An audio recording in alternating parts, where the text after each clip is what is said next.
Well, let's get more details on this now and go to the U.S. Capitol and speak to Michael Doran. He's a senior fellow at the Hudson Institute, specializing in Middle East security issues. Thank you so much for your time. Now, this meeting between these two leaders, it all seems like a step in the right direction for these key NATO allies. A lot of positive things being said, but is this also just a lot of confidence building between these two who, for the last few months, the relationship seems to have become even worse? Well, I think it's a little bit of both of what you say. I think it's confidence building measures, and we about which, the substance of which we don't really know enough yet.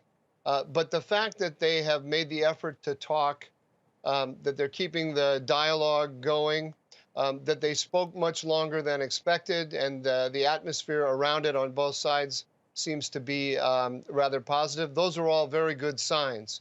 The thing that is of most concern to me personally right now is the question of this F-16 modernization. I think that is going to be absolutely the crucial test going forward for the longevity of the Turkish-American strategic partnership.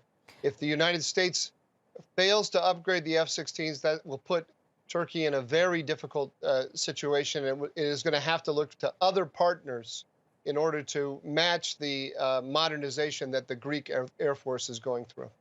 Well, Michael, do you think that the U.S. won't allow the sale to go through? Because there do seem to be quite a few lawmakers in the United States who don't want to see that happen.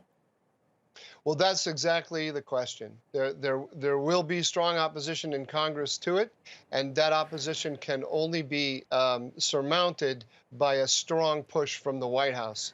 So when I was reading these readouts from the meeting, I wanted to see a sign that the White House is making such commitments.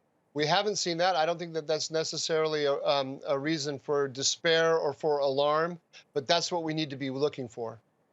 Well, one of the more positive things possibly that came out of this was President Erdogan saying that the issue of Afghanistan had been discussed. And both countries have security issues with regards to Daesh, of course, and the offshoot Daesh-K. Turkey, of course, though, still has its embassy operational in Kabul. Do you think that perhaps a partnership between the U.S. and Turkey in Afghanistan looking towards security issues is something that could be on the cards and something that would be beneficial to both of them?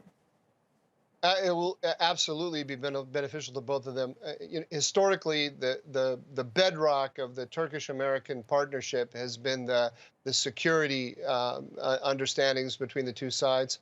Unfortunately, in recent years, the military-to-military relationship has been damaged by the American support for the PKK-YPG, and these the activities of Turkey and Afghanistan, and some other ones that haven't been mentioned, weren't mentioned in the readouts, namely the support that Turkey is giving to a number of countries along the perimeter of Russia, including Ukraine. That I think is seen in NATO circles and in U.S. military circles as a very positive development.